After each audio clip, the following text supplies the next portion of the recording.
Hello guys, welcome back to my YouTube channel. Today we will discuss about bulk method of breeding. So first of all, I would like to introduce what's the bulk method. In the bulk method, after in the subsequent generation are harvested in mass or as bulks to raise the next generation.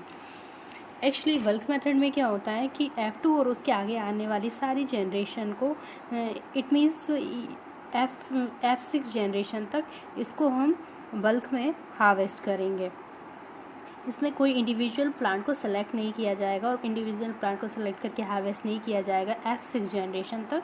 सिर्फ F6 generation तक ये क्या करेंगे, इसको bulk में harvest करेंगे.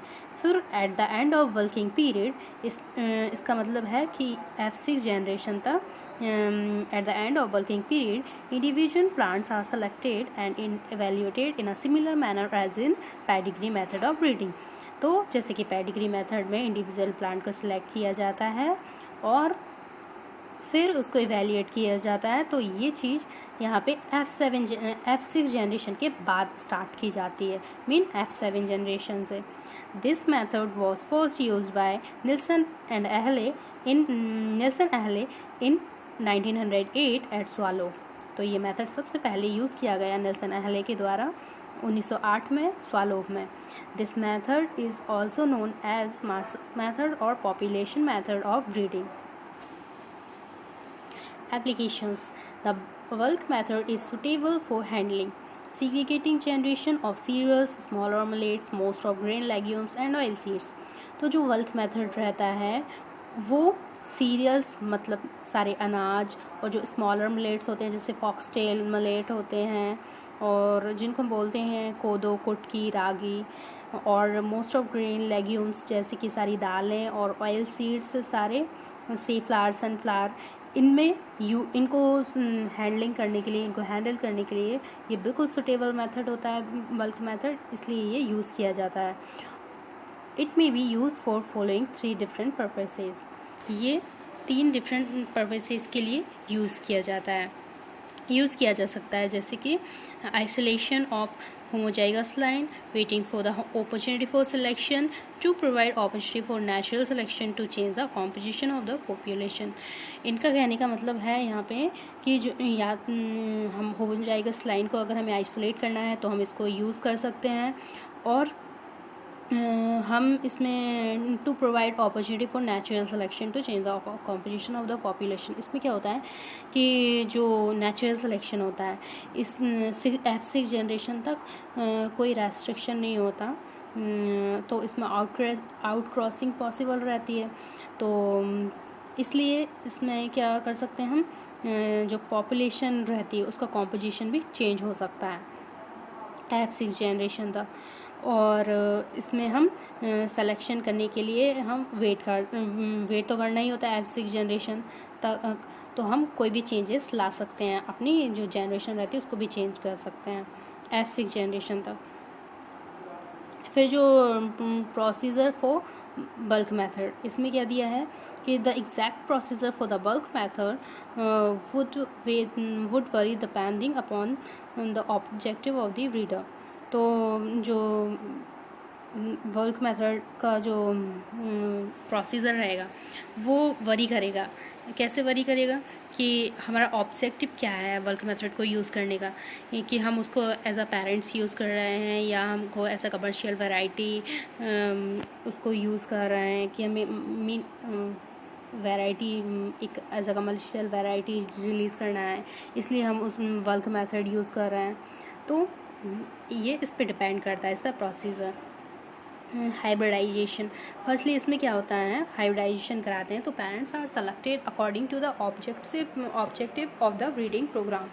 तो parents को उसके अकॉर्डिंग सेलेक्ट करेंगे हम, जो भी हमारा ऑब्जेक्टिव रहेगा ब्रीडिंग प्रोग्राम करने का, जो भी उद्देश्य रहेगा उसके अकॉर्डिंग हम पेरेंट्स सेलेक्ट कर लेंगे. F1 जनरेशन में क्या होगा कि the F1 generation is space planted and harvested in bulk. तो जो हमारी F1 जनरेशन रहेगी हम उसको स्पेसिफिक जो हम स्पेस रहेगा उस पर स्पेसिंग रहेगी, उस पर हम प्लांट कर देंगे और उसको बल्क में हार्वेस्ट कर लेंगे नॉर्मली जैसे हम करते हैं.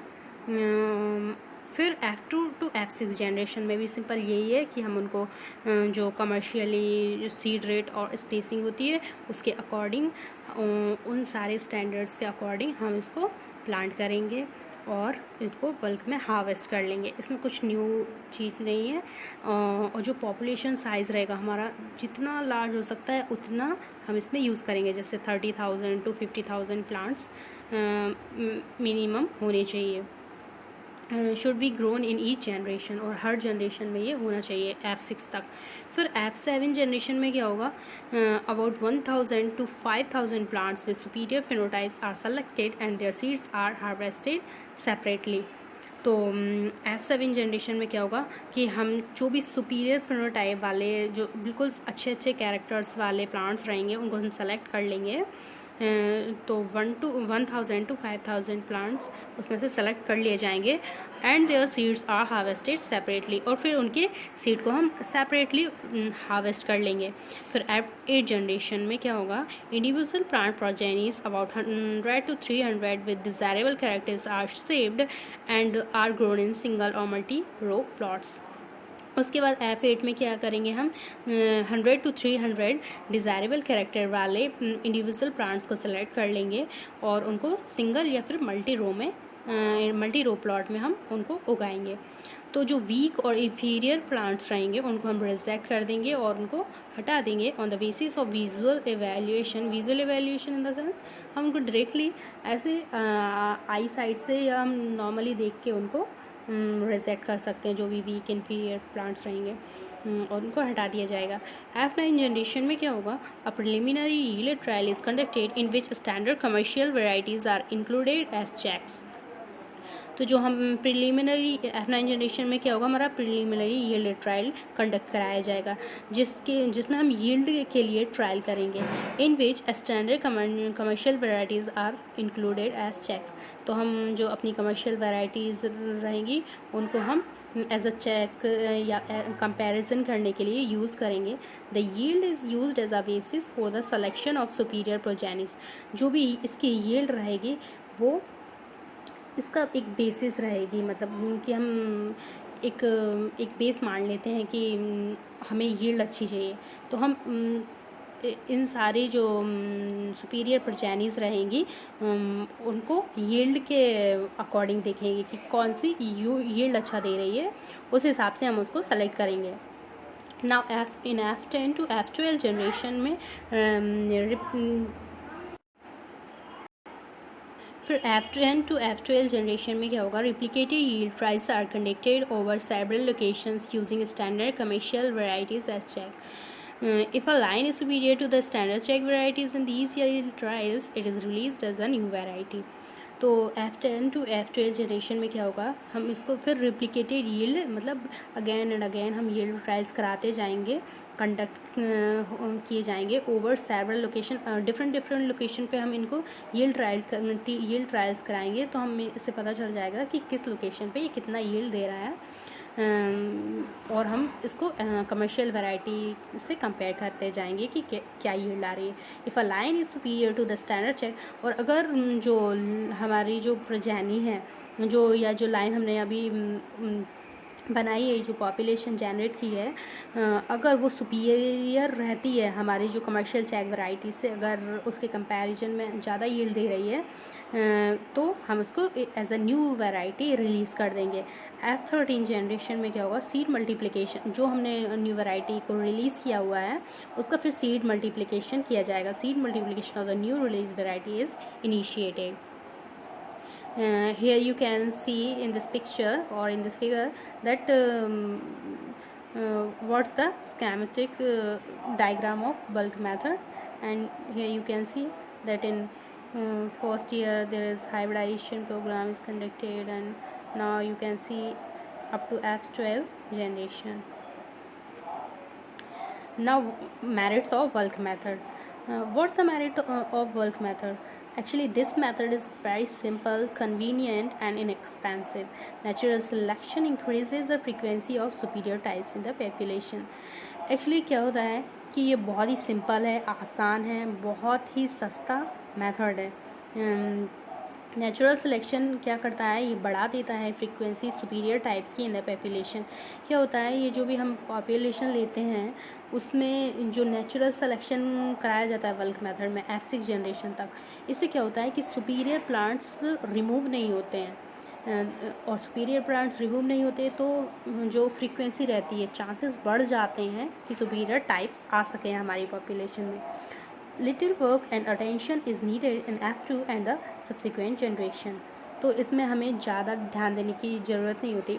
खैर, ये तो सारे ब्रीडिंग मेथड्स से हम अटेंशन दे के ही करते हैं, बट फिर भी इसमें थोड़ा कम काम होता है compare than other methods in F2 and the other generation, and no pedigree record is kept which saves time and labor।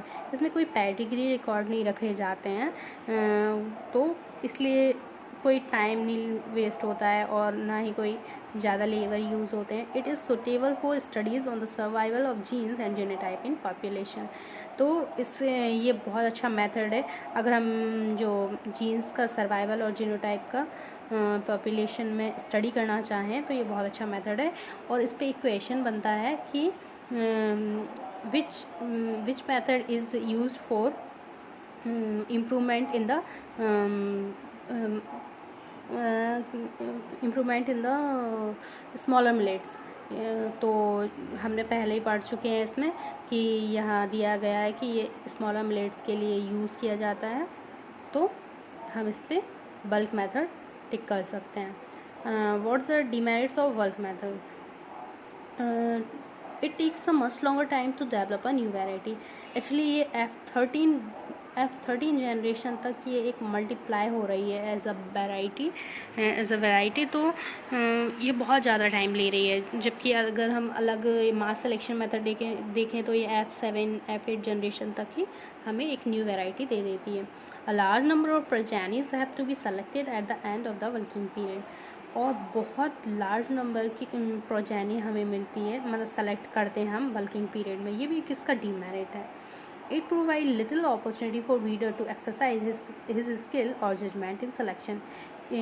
इसका एक डीमेरिट ये होता है कि ब्रीडर को ये यूज़फुल नहीं होता, वो अपनी स्किल इसमें शो नहीं कर सकते हैं। तो information on the inheritance of characters can not be obtain. और जो इनहेरिटेंस हुआ है कैरेक्टर्स का, उसके बारे में भी ये कोई इन्फॉर्मेशन नहीं देता है।